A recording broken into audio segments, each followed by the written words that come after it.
الرحيم إن الذين قالوا ربنا الله ثم استقاموا تتنزل عليهم الملائكة ألا تخافوا ولا تحزنوا وأبشروا بالجنة التي كنتم توعدون نحن أولياؤكم في الحياة الدنيا وفي الآخرة وَلَكُمْ فِيهَا مَا تَشْتَهِي أَنفُسُكُمْ وَلَكُمْ فِيهَا مَا تَدَّعُونَ نُزُلًا مِّنْ غَفُورٍ رَّحِيمٍ۔ آج کی اس نشست میں استقامت کسے کہتے ہیں اس حوالے سے کچھ ایک بات عرض کی جائے گی، اور دوسری بات استقامت پر بشارتیں اور فضائل کیا ہیں۔ پہلی بات یہ کہ استقامت کسے کہتے ہیں؟ استقامت کہتا ہے کہ بالکل سیدھے کھڑے ہونا کو، یعنی ایک کام آپ اپنا لیں اور اس پر قائم رہیں، جمے رہنے کو استقامت کہا جاتا ہے۔ دین اسلام میں استقامت حاصل کرنے کا مطلب یہ ہوتا ہے کہ ایک کام کریں اور اس کو اپنی ذمہ داری سمجھ کر اہتمام کے ساتھ روزانہ کریں اور ترتیب کے ساتھ کریں، طریقہ کار کے ساتھ کریں، تو یہ استقامت کہلاتے ہیں۔ وقت کے تعین کے ساتھ جو کام جس وقت کرنا ہے اسی وقت کیا جائے اور اسی ترتیب پر کیا جائے جو ترتیب بتلائی گئی ہے، اس کو استقامت کہا جاتا ہے۔ اور یہ بہت مشکل کام ہوتا ہے، ایک دن دو دن کرنا آسان ہوتا ہے، لیکن مسلسل جو ہے ایک ترتیب پر قائم رہنا اور اسی ترتیب پر جو ہے وہ چلنا، یہ بڑا مشکل کام ہوتا ہے۔ اس لیے کہا گیا ہے کہ الاستقامت فوق الکرامہ، استقامت جو ہے وہ کرامت سے بھی بڑی ہوئی چیز ہے، یعنی پابندی کے ساتھ روزانہ اہتمام کے ساتھ شریعت کے احکامات کو اپنے پر لاگو کرنا اور اس کے مطابق جو ہے وہ زندگی گزارنا۔ جیسے نماز کا وقت آ گیا تو آپ پہلے سے اہتمام کر رہے ہیں، اذان ہوتے ہی مسجد کی طرف روانہ ہو رہے ہیں اور نماز بھی اہتمام کے ساتھ آپ پڑھ رہے ہیں جیسے نماز پڑھنی چاہیے، استقامت ہے۔ کچھ لوگوں کو آپ نے دیکھا ہوگا اذان ہوتے ہی مسجد کی طرف آتے ہوئے نظر آتے ہیں، روزانہ نظر آتے ہیں، یہ استقامت ہے۔ اب کبھی اذان سے پہلے آ گئے اور کبھی ایک رکعت جا رہی ہے، کبھی نماز کے بعد آ رہے ہیں، تو یہ استقامت نہیں کہلائے گا۔ استقامت کیا ہے؟ وقت کے تعین کے ساتھ پتہ ہے لوگوں کو کہ بھائی یہ اس ٹائم یہاں پہنچتا ہے، مسجد میں نماز کے لیے اس ٹائم پہنچتا ہے، ہر کام کے لیے ٹائم، دکان کا ٹائم، ملازمت کا ٹائم، اس کا نام ہے استقامت۔ استقامت کے ساتھ آپ چاہے دین کا کام کریں چاہے دنیا کا کام کریں، سب میں آپ کو فائدہ نظر آئے گا۔ روزانہ آپ پرچون کی دکان کھولیں، ٹائم پر کھولیں، آپ کی دکان چلے گی۔ کبھی 10 بجے کھولیں، کبھی 12 بجے کھولیں، کبھی کھولیں ہی نہیں، کبھی کھولیں تو رات دن کھولیں بے اعتدالی کے ساتھ، اس کو استقامت نہیں کہا جاتا۔ یہ دکان نہیں چلتی۔ کبھی آپ ایک دن جا رہے ہیں کام پر، دوسرے دن نہیں جا رہے ہیں، یہ استقامت نہیں کہلا۔ اس سے اس کام میں جو ہے آپ کو جو فائدہ ملنا چاہیے وہ فائدہ آپ کو حاصل نہیں ہوتا۔ جتنے دنیاوی کام ہے اس میں بھی استقامت چاہیے ہوتا۔ آپ کھیتی باڑی کرتے ہیں، اس میں بھی استقامت چاہیے۔ آپ ہل چلاتے ہیں، بیج بکھیرتے ہیں، اس کے بعد استقامت کے ساتھ آپ امید لگا کے بیٹھتے ہیں۔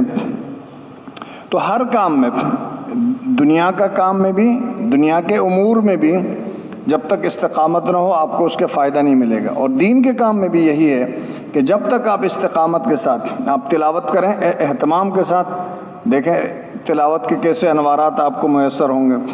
نماز آپ پابندی سے پڑھیں، آپ دیکھیں اس کے انوارات کیسے پڑھیں گے۔ ہم لوگ آزاد خیال لیں، ہم نے اپنے آپ کو آزاد سمجھا ہوا کہ بھئی کبھی دل چاہے گا تو پڑھ لیں، کبھی دل نہ چاہے تو تھوڑی سستی ہو رہی ہے جی، میں ادھر جا رہا ہوں، میں ادھر جا رہا ہوں، میں تھوڑا سا، یعنی اپنے آپ کو پابند نہیں کیا ہو، پابند نہیں کیا ہو۔ شریعت کا پابند ہونے کا نام استقامت ہے۔ قرآن کریم میں اللہ رب العزت کیا فرماتے ہیں؟ ان الذین قالوا ربنا اللہ ثم استقاموا، جنہوں نے کہا ہمارا رب اللہ ہے، پھر استقامت انہوں نے حاصل کی، اس پر قائم بھی رہے۔ اب اس جملے کا کیا مطلب آپ لیں گے؟ بظاہر تو یہ لگ رہا ہے کہ جن لوگوں نے کہا اللہ ہمارا رب ہے بس اسی پر قائم رہے، یعنی اس کا مطلب یہ ہے کہ توحید کے عقیدے پر قائم اور دائم رہے اور توحید کے تقاضوں کو پورا کیا اس نے، یعنی توحید کو دل میں بسانا۔ ان الذین قالوا ربنا اللہ، ہمارا رب اللہ ہے، اس کا اقرار کر لیا، ثم استقاموا، پھر اس پر قائم بھی رہے۔ کیا مطلب؟ کہ اس توحید کے عقیدے کے جو تقاضے ہیں اس کو پورا کیا۔ اب اس میں نماز بھی ہے، روزہ بھی ہے، زکوٰۃ بھی ہے، حج بھی ہے، اس میں گناہوں سے بچنا بھی ہے، حرام کاموں سے بچنا بھی ہے، جو چیزیں واجبات ہیں اس پر عمل کرنا ہے، فرائض پر عمل کرنا ہے، محرمات سے بچنا ہے، ساری چیزیں شامل ہیں اس کے اندر۔ ان الذین قالوا ربنا اللہ ثم استقاموا، قائم رہے اس کے اوپر۔ تتنزل علیہم الملائکہ، ایک حدیث میں جناب نبی کریم صلی اللہ علیہ وسلم ارشاد فرماتے ہیں احب الاعمال الی اللہ ادومها وان قل، اعمال میں اللہ کے ہاں سب سے پسندیدہ عمل وہ ہے جو روزانہ کیا جائے اگرچہ تھوڑا ہی کیوں نہ۔ ہمارے ہاں یہی بے اعتدالی، آپ روزانہ کھانا کھاتے ہیں، تھوڑا تھوڑا کھاتے ہیں، وہ صحت کے لیے فائدہ ہے، اور اگر ایک وقت میں آپ 10 روٹیاں کھا لیں اور اس کے بعد جو ہے 3 فاقے کر لو، یہ بے اعتدالی ہے۔ تو تھوڑا کھاؤ، اچھا کھاؤ، اور اہتمام کے ساتھ کھاؤ، پابندی کے ساتھ۔ احب الاعمال الی اللہ ادومها وان قل، اللہ کے ہاں اعمال میں سب سے بہترین اعمال وہ ہیں جو روزانہ کیا جائے، اہتمام کے ساتھ کیا جائے اگرچہ وہ تھوڑے ہوں۔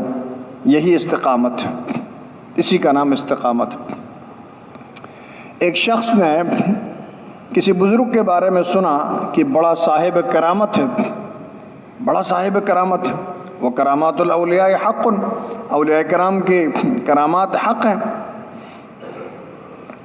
تو یہ ان کے پاس سفر کر کے پہنچ گیا کہ میں دیکھوں تو صحیح کہ ان کی کیا کیا کرامات ظاہر ہوتی ہیں۔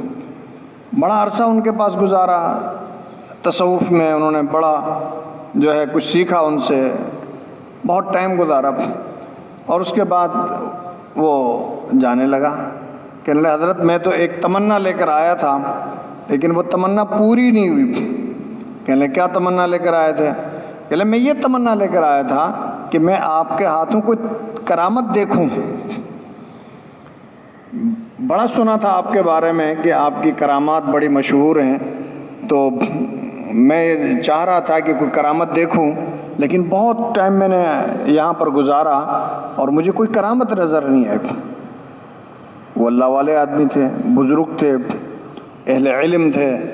انہوں نے کہا ایک بات سنو ذرا، جتنا عرصہ تم یہاں پر رہے ہو، جتنا عرصہ تم میرے پاس رہے ہو، کبھی کسی وقت بھی تم نے مجھے خلاف سنت کوئی کام کرتے ہوئے دیکھا؟ بولا نہیں، آپ نے ہر کام جو ہے سنت کے مطابق کیا، اتنے عرصے میں اہتمام کے ساتھ آپ نے ہر کام، مسجد سے باہر نکلنے کے لیے جو آداب ہیں، اندر آنے کے لیے آداب ہیں، یعنی جتنے سنتیں ہیں جناب نبی کریم صلی اللہ علیہ وسلم کی، کوئی کام شریعت کے خلاف آپ نے کرتے ہوئے دیکھا کہ نہیں؟ فرمایا یہ سب سے بڑی کرامت ہے، اس سے بڑی کرامت کوئی ہو ہی نہیں سکتی۔ شریعت کا پابند ہونا یہ سب سے بڑی کرامت ہے۔ تو اس لیے استقامت اسی چیز کا نام ہے کہ آپ ایک چیز کو ٹھان لیں، جیسے ہم نے اسلام کو ہم نے خوشی سے قبول کر لیا، اب جب ہم نے خوشی سے قبول کیا تو ہم نے نماز کا بھی اعتراف کیا، اقرار کیا کہ ہم نماز پڑھیں گے، پھر وقت پر کیوں نہیں پڑھتے؟ روزہ رکھنے کا بھی اقرار کیا، اعتراف کیا، بہت سارے روزہ نہیں رکھتے ہیں۔ تو جب ہم نے ایک عہد کر لیا ہے کہ اسلام کے احکامات کو ہم اپنائیں گے، حرام کاموں سے بچیں گے، تو پھر اس کو اپنانا چاہیے۔ اسی کا نام استقامت۔ جو کچھ کام کرنے کے ہیں وہ کرنے ہیں، اور جو کچھ نہیں کرنے کے ہیں وہ نہیں کر رہے ہیں، بس اسی کا نام استقامت۔ کتنا بڑا مقام، کتنی بڑی فضیلت! تتنزل علیہم الملائکہ، اس پر فرشتے اترتے، اللہ تخافوا ولا تحزنوا، فرشتے تسلیاں دے رہے ہیں، پریشان نہیں ہونا، غمزدہ نہیں ہونا، کسی چیز کے چھوٹنے پر تمہیں حزن نہ ہو، کسی چیز کا خوف نہیں۔ وَأَبْشِرُوا بِالْجَنَّةِ الَّتِي كُنْتُمْ تُوعَدُونَ، تمہیں خوشخبری اس جنت کی جس کا تم سے وعدہ کیا گیا۔ نحن اولیاؤکم فی الحیات الدنیا وفی الآخرہ، وہ فرشتے یہ کہہ رہے ہیں کہ دنیا میں ہم تیرے ساتھ تھے، نیک لوگوں کی حفاظت کے لیے، نیک لوگوں کے کاموں کو آسان کرنے کے لیے اللہ تعالیٰ فرشتوں کو بھیجتے ہیں۔ دیکھو یہاں پر یہ اقرار کر رہے ہیں، نحن اولیاؤکم، ہم تمہارے ساتھ تھے، فرشتے کہہ رہے ہیں، فی الحیات الدنیا، دنیا میں بھی، اور فی الآخرہ، آخرت میں بھی تیرے ساتھ ہوں۔ موت کے وقت آ کے خوشخبریاں سناتے ہیں اس کو، اور جنت میں تمہارے لیے وہ کچھ ملے گا جو تم چاہو گے۔ وَلَكُمْ فِيهَا مَا تَشْتَهِي أَنفُسُكُمْ وَلَكُمْ فِيهَا مَا تَدَّعُونَ نُزُلًا مِّن غَفُورٍ رَحِيمٍ، یہ سب بشارت استقامت پر مل رہی۔ ایک صحابی آیا، اے اللہ کے رسول، قُل لِّي فِي الْإِسْلَامِ قَوْلًا لَا أَسْأَلُ عَنْهُ أَحَدًا غَيْرَكَ، اللہ کے رسول کوئی ایسی بات ارشاد فرما دیجئے کہ آپ کے علاوہ پھر میں کسی اور سے نہ پوچھوں، بس آپ جو بات بتائیں گے وہ میرے لیے کافی ہو، کسی اور سے پوچھنے کی ضرورت محسوس نہ ہو، ایسی کوئی بات ارشاد فرمائیں۔ آپ نے ایک ہی جملہ ارشاد فرمایا، قل آمنت باللہ ثم استقم، ثم استقم، کہو کہ میں نے ایمان لایا اللہ پر اور اس پر جمے رہو، بس یعنی اسلامی تعلیمات پر جمے رہو، توحید کے عقیدے پر جمے رہو، یہی ایک ہی جملے میں سب کچھ بتا دیا۔ اس لیے میرے دوستو، اپنے اندر استقامت پیدا کریں۔ استقامت کے بغیر کوئی کام نہیں ہو سکتا ہے، نہ دین کا نہ دنیا کا۔ پابندی سے کریں، اہتمام سے کریں، ٹائم کے ساتھ۔ دیکھو آج غیر مسلم جو ہے وہ استقامت کے ساتھ دنیا پہ لگے ہوئے ہیں، اللہ نے ان کو ترقی دے دی، وہ ترقی دی ہے کہ جو آپ سوچ بھی نہیں سکتے ہیں۔ انہوں نے ٹیکنالوجی میں، سائنس میں، انجینئرنگ میں جو ترقی کی ہے، تو آپ کا تو وہم و گمان بھی وہاں تک نہیں پہنچ سکتا ہے۔ کیوں؟ استقامت کے ساتھ دنیا پہ لگے ہوئے ہیں، اور ہم نہ استقامت کے ساتھ دین میں لگے ہوئے ہیں، نہ استقامت کے ساتھ دنیا میں لگے ہوئے ہیں۔ نہ دین ملا نہ دنیا ملا، نہ دین ملا نہ دنیا ملا، کچھ بھی نہیں ملا، ہم ادھر بھی خسارے میں، ادھر بھی خسارے میں۔ اس لیے میرے دوستو، اگر استقامت کے ساتھ، آج دیکھیں تاریخ اٹھا کر دیکھیں، استقامت کے ساتھ جن لوگوں نے کام کیے، کتنے بڑے بڑے کارنامے انجام دیے۔ امام بخاری رحمۃ اللہ علیہ نے یعنی کوئی حدیث بغیر غسل کے 2 رکعت نفل پڑھے بغیر نہیں لکھی، کتنا بڑا استقامت ہے۔ امام مسلم رحمۃ اللہ علیہ نے، امام ترمذی رحمۃ اللہ علیہ، جو آج ہمارے پاس بھائی یعنی کوئی بات پیش آتی ہے، کہتے ہیں قرآن و حدیث میں دیکھو، کہاں دیکھو بھائی؟ بخاری میں دیکھو، مسلم میں دیکھو، ترمذی میں دیکھو، فوراً ہمیں حوالہ مل جاتا۔ اس میں دیکھو ہے کہ نہیں، کتنی بڑی محنت کر کے انہوں نے کتابیں جمع کی۔ پھر مفسرین کرام نے جو تفاسیر لکھی، اس کے اندر قرآن کی جو ہے شرح کی، احادیث کی روشنی میں، صحابہ کی زندگی کی روشنی میں، استقامت کے ساتھ 50 جلدیں، 100 جلدیں تفسیر، 100 جلدیں، استقامت ہی تو ہے۔ تو میرے دوستو، کوئی بھی کام استقامت کے بغیر نہیں ہو سکتا ہے۔ اس لیے اگر ہم ترقی چاہتے تو ہم اپنے اندر استقامت لائیں، دین کے اعتبار سے بھی دنیا کے اعتبار سے ہر کاموں کو ترتیب دیں، اور ترتیب کے ساتھ اگر ہم زندگی گزاریں گے۔ غیر مسلم دیکھو صبح اٹھتے ہی شام تک کاموں کو پورا شیڈول بناتے ہیں، آج میں نے اتنے بجے یہ کرنا ہے، اتنے بجے یہ کرنا ہے۔ اسی کا نام تو استقامت ہے۔ وہ دنیا کے لیے کر رہے ہیں اور ہم دین کے لیے بھی نہیں کر رہے ہیں۔ ہمارا کوئی شیڈول نہیں ہے، ہر جگہ ہم ڈنڈی مار رہے ہیں، اسی لیے ہم ہر جگہ ناکام ہو رہے ہیں۔ مسلمان کیوں ناکام ہو رہا؟ ڈنڈی مار رہا۔ سیدھی سی بات ہے، دین میں بھی ڈنڈی مار رہا، اور نصرتیں وہ چاہتا ہے جو صحابہ پر آئی ہیں، اور کام وہ کر رہا جو شیطانی ہے۔ کوئی کام محنت سے لگن سے نہیں کر رہا، شوق سے۔ اسی لیے نہ ہمیں دنیاوی اعتبار سے ترقی مل رہی، نہ دین کے اعتبار سے ترقی مل رہی۔ اس استقامت سے جو لوگ آج بھی لگے ہوئے ہیں دین میں، دیکھو اللہ پاک نے مولانا الیاس صاحب رحمۃ اللہ علیہ نے ایک دینی تحریک شروع فرمائی، استقامت کے ساتھ لگے رہے۔ آج پوری دنیا میں جو ہے تبلیغ والے نظر آ رہے ہیں، صرف ان کی ایک سوچ، ایک فکر استقامت کے ساتھ لگے، اللہ نے ان کے فکر کو پوری دنیا میں جو ہے نا وہ پھیلا دیا۔ کوئی بھی کام آپ اہتمام کے ساتھ آپ شروع کریں، اللہ پاک اس کا نتیجہ ضرور عطا فرمائیں گے۔ اللہ تعالیٰ مجھے اور آپ سب کو استقامت کے ساتھ دین پر قائم دائم رہنے کی توفیق عطا فرمائے۔